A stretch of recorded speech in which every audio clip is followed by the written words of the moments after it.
What's up and good morning, guys? It's Lionel the Builder back again with another video. And I just finished my morning routine. Got great sleep last night, woke up nice and early today, and I figured this would be the first chance for me to come up here and do my first, not necessarily tech related video, but this is more mental health, physical health, mind, body, soul, and what will prepare you as a digital builder, as someone who's freelancing, or anybody who has to manage themselves, has to motivate themselves every day. You want to start off your day in the proper way. And trust me, I know from experience what it's like to not get enough sleep, to not get any sleep at all, to be over caffeinated for trying to get it done straight off of just willpower and grit and caffeine. Smoking and drinking and just trying to grind it out is not the way. It feels so much better to be healthy, to be in the proper mindset, mentally, physically well rested when you create your to-do list for the day and then when you're going about doing it. I already know that today is going to be successful because I have set up the proper system for myself and started it in the correct way. And before I get to that, I was like, now that I finished my morning routine the proper way, start to finish, now it did take about an hour. So I think maybe I need to do some work on that to get it to be down to 30 minutes. Maybe an hour is a little too long, but maybe it's not. I'm a self managed, remote working, freelancing. I just get it in however. So time is a little bit different for us. But yeah, let me list it out for you guys, right? So, first thing I do when I wake up, right, is I drink 2 bottles of water. That's 32 ounces. I honestly didn't know until too long ago that you're really supposed to drink about your body weight in ounces of water a day. So I try to keep track of that. You have to stay hydrated. When you first wake up, you're dehydrated because you went, what, 7, 8 hours without drinking any water. So that's the first thing I do just to get that out of the way. I also made some tea. So that's the first thing I do, right? And then after that, I did 35 push ups, working my way up to 50 push ups a day, especially since we're going to Miami here next week. So, not just because of that, but you always want to be in shape, especially if you're a dude. You got to get your push ups in every day, right? And then cardio is also important. So, right after I finish my push ups, I run up and down the stairs 10 times. And my stairs are not just like straight up, they like go up and then turn to the side. So it's like two sets of stairs, up and over, and then back down and down. And so I did that too, and that's to get the cardio in. Sometimes I do five. It gets hard around five. I'm not as young as I look, but that's important for the cardio. Especially when we're sitting at our desk all day.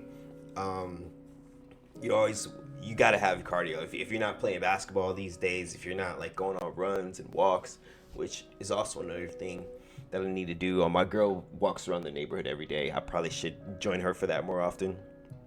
But then after that, I came and sat down and I journal, write out the entire day, which includes making my to-do list, right? Which I have one, two, three, four things on my to-do list. One of them being create a YouTube video. So hey, we're knocking out one now, even though the video that I wrote up there was not titled this. I'm gonna make a guide on using GitHub for beginners later on. But yeah, I journal, right? And journaling is super important. I did this book back in the day. I think I have it right here. Called I have the like crazy version, all 3 volumes of The Artist's Way by Julia Cameron. And this is where I really learned about the power of journaling and about morning pages is what she calls them. You write 3 pages. I've made my way down to 1 page a day, but I went years and years doing all 3. I've got countless journals around here, and I got that book in my 20s, so it really helped me a lot with freelancing, man. A lot of people know that I survived my 20s pretty much off of just my camera and Craigslist and Thumbtack and Indeed and just getting jobs off of that. And that has a big part of it, man. When you brain dump, you figure everything out. You get everything out of your mind. You know how it is, right? With TV and music and everything else that we think of, like crazy thoughts can cloud our judgment, right? And I just feel like our mind can be so like jumbled and scrambled and cloudy, and something about journaling, which doesn't even have to make sense. I know some people say that they don't know what to say when they journal. Just say anything. Just ramble to yourself. Sometimes mine rhyme because I'm a poet. I make music. Sometimes it rhymes the entire time. Sometimes it doesn't. Sometimes it's structured. Sometimes it has a purpose. Like I'm actually trying to figure something out. And sometimes I'm not. Most of the time I'm not.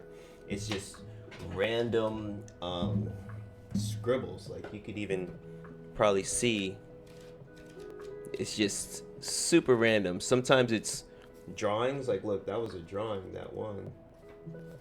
Sometimes I'm trying to figure out like app ideas. Um, here's a drawing that I did. Sometimes it's random drawings with notes on top of that. So you always want to, I always need to journal every single day. It's a huge part of my morning routine, and it definitely helps me get, I just always feel better mentally when I journal. That's why I want to take a little extra time and talk about that one. And then after that, the next thing that is equally as important, if not more important, and it's just 5 minutes of meditation, right? I know that people are like, oh no, meditation, like it's boring, right? But, or they say that they have tried to meditate and they can't stop your thoughts. And to that, I usually tell people that it's not about stopping your thoughts.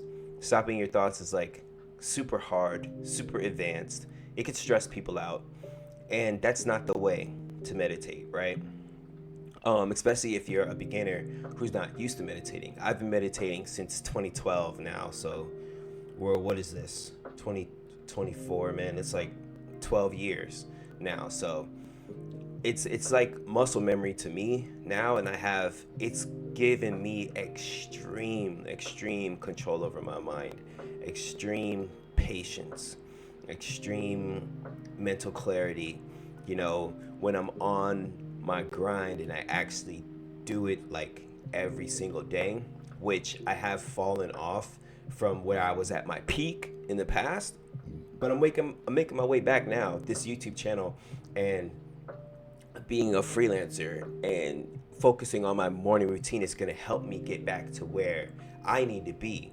And knowing that I'm leading my subscribers as well, the school community as well, it's awesome and perfect for me because this is the motivation that I needed to fully embrace what I know, the system that I know will lead me to be as successful as I can to reach my fullest potential. Like, sure, I'm doing good, right?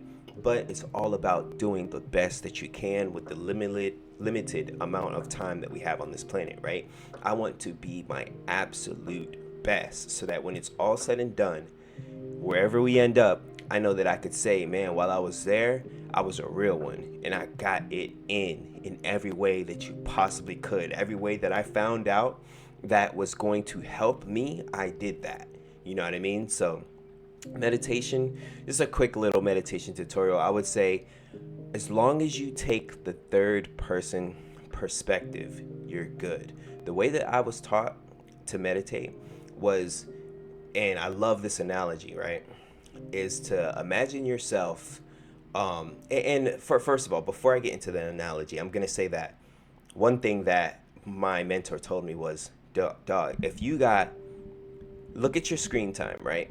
If you got what hours, what 8 hours, 7 hours, 5 hours, even 4 hours to scroll on Instagram, you got 5 hours to invest in your mind with meditation and quieting your mind and quieting your thoughts and just taking the time to just focus on your breath and give your body that straight up oxygen, you know what I mean, to your brain and to your body. You've got 5 minutes a day to invest in that.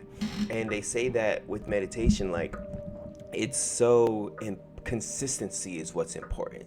It's really that you do it every single day versus say doing it 1 hour a week and then you don't do it again for another 4 days, and then you do 30 minutes and then you don't do it again, then you do 10 minutes next week, then you do like, that's not the proper way to do it. And I've known this also from experience, that it's the little bit every single day that really really matters. And then after you get that down for like 15 days or so, you just hop right in, and you're just, it's a whole nother, you know, plane that you're in, right? So now, how do you meditate, right? So imagine yourself being on a train station, right? And you're sitting there waiting for a train to come by. There's quietness, right? You're just listening to your thoughts. Every thought that happens, you imagine that as a train coming by. And then you think about that thought, right? So you may be sitting there, and then you'll think like something that you have to do that day, right? Oh man, I got to do laundry today. And then you remember like, wait, I'm meditating. Okay, wow, that's interesting. Now, let's see what's next, right?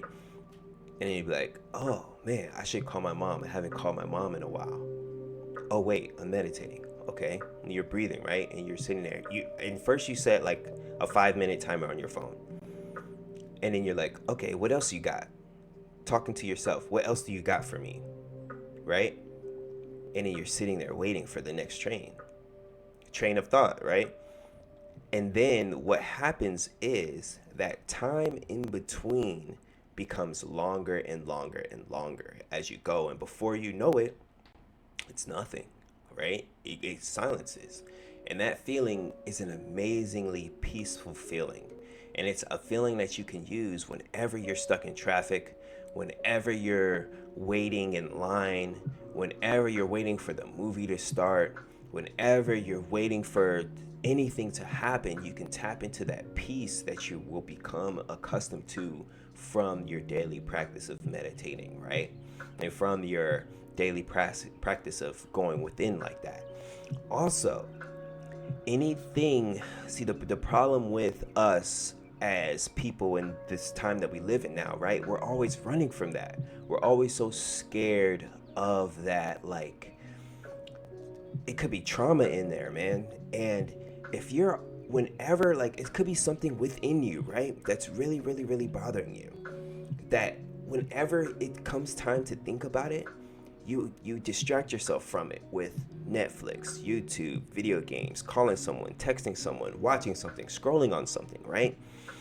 To where it could be and that's why you're like arguing at people in traffic. You have no patience for people driving in front of you in traffic, because it's something in your mind that you have never processed and worked through. So when you're meditating and you sit there, these are the things that bubble up to the surface. And these things from your past that bubble up to the surface are things that you need to think about. And then you need to connect that to your journaling. And this is how you therapy yourself. You know what I mean? To work through things, issues that are in your subconscious that are affecting the way that you act on your day-to-day basis, right? So that is where you discover these things, is when you're sitting down in the silence and you're trying to wait for the next train to come and to be like, oh, that motherfucker, like, why did he do that back in the day, right? And then you need to think like, wait, from their perspective or something like that. Whatever needs to happen, that is where it happens. And it's so much better for yourself on the daily basis. It's so much better for yourself than from you distracting yourself with life, right? To where we never take the time to pause and to bring these things up, let them rise and deal with them, because they're there. Our subconscious is extremely powerful. It's soaking in everything, me right now, what's going on outside, what's happening behind me. Like, everything is getting absorbed by my subconscious, right? And it's your self-conscious, the ego, that needs to work with the subconscious and heal it, right? It's depending on you to communicate with it, right? So meditation, super important. And I'm so glad that I was able to do that this morning. So then, what did I do? Yeah, that's pretty much. Wait, I did water, exercise, journaling, meditate. Oh, breakfast. Sometimes I just do the tea, coffee. Sometimes I do intermittent fasting depending on the next time that I ate. But what I did today was I made myself a fruit bowl with yogurt, like a parfait. Strawberries, blueberries, bananas, um, Greek yogurt, and honey and lemon in there too. It was fire. Breakfast is always good, especially depending on when you ate last, and depending on what it is. Try to like keep it low carb, low sugar. Get some vitamins in there, energy, little boost for the day. The one thing that I'm missing from this morning is I also take a cold shower. I know that's extreme. People don't usually like to torture themselves like that. And why do we take cold showers? I don't know why most people do it, but for me, I feel like it charges me up. I feel like it makes me uncomfortable. It's something that I have to like literally hype myself and scream to do, right? And it's so far from comfort that we're comfortable enough, right? With these lives that we live these days in 2024, we're super comfortable. But the human body has the ability to live in the Arctic, right? We could be Eskimos in the Arctic, northern pole, or who knows what our ancestors had to do in the past, right? And these days we're just surrounded by comfort with the furry blankets and the everything that we have to always keep us comfortable, that I personally look at cold showers as doing something hard and uncomfortable that I don't want to do to make the rest of my day easier. Because if we're being honest, I don't want to do anything, right? I technically could just lay on the couch and play video games all day. Granted that, of course, I would regret that later and be depressed over time, especially as I see myself not hitting any of my goals. But it's something super, super motivating about breaking through something that your mind and your ego was saying, no, no, no, it's too cold. It's too cold. Don't do it. Fuck you. Do it anyway, right? And then everything else is easier. How you gonna complain about coding when you took a cold shower, right? When you didn't want to. So that's my morning routine. And these are the type of videos that, like I said in my past video where I was talking about feeling like trapped in tech, and that I have much more to offer, I'm such a multifaceted person, that I have plenty of different things that I want to talk about up here, books that I read, things that I do, things like this, that I'm gonna start making videos like this as well. So shout out to you guys. Thanks for watching the first video that is not tech related here. Even though it is, this could help you if you're a digital builder. Lionel the Builder. Like, share, subscribe. Join the links in the description. I'll see you next time. Peace.